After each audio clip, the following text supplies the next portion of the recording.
ഹരേ കൃഷ്ണ. ഇന്ന് ഉച്ചപൂജ അലങ്കാരത്തിൽ കണ്ണൻ ഒരു പാത്രത്തിൽ വെണ്ണ നിറച്ച് വെച്ചിട്ടുണ്ട്. അപ്പോൾ അതിൽ നിന്ന് വെണ്ണ കഴിക്കുന്ന കണ്ണനായിട്ടാണ് ശ്രീലകത്ത്. വളരെ മനോഹരമുള്ള ഒരു കാഴ്ചയായിരുന്നു. കഴിഞ്ഞൊരു വീഡിയോയിൽ പറഞ്ഞിരുന്നു ജൂൺ ജൂലൈ മാസത്തിൽ കൃഷ്ണനാട്ടം ഇല്ലയെന്ന്. പക്ഷേ ആഗസ്റ്റ് മാസത്തിലും കൃഷ്ണനാട്ടം ഇല്ല. ഇനി സെപ്റ്റംബർ 1 തീയതി മുതലാണ് കൃഷ്ണനാട്ടം ആരംഭിക്കുക. അത് അവതാരം കൃഷ്ണനാട്ടത്തോട് കൂടിയിട്ട് ആരംഭിക്കും. ഇപ്പോൾ ഞാൻ പറഞ്ഞു കലാകാരന്മാർക്ക് അവധിയാണ്.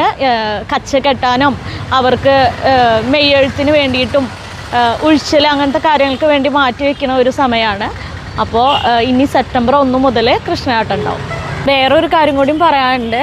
ചിലപ്പോൾ അറിഞ്ഞിരിക്കും, നമ്മുടെ ഗോപികണ്ണൻ ആന ചെരിഞ്ഞ വിവരം അറിഞ്ഞിരിക്കും. അപ്പോൾ ഗോപികണ്ണൻ ഗുരുവായൂരപ്പന് ഭയങ്കര പ്രിയപ്പെട്ട ഒരു ആനയായിരുന്നു. 9 വട്ടം ആനോട്ടത്തിൽ ജേതാവായിട്ടുള്ള ഒരു ആനയും കൂടിയാണ്.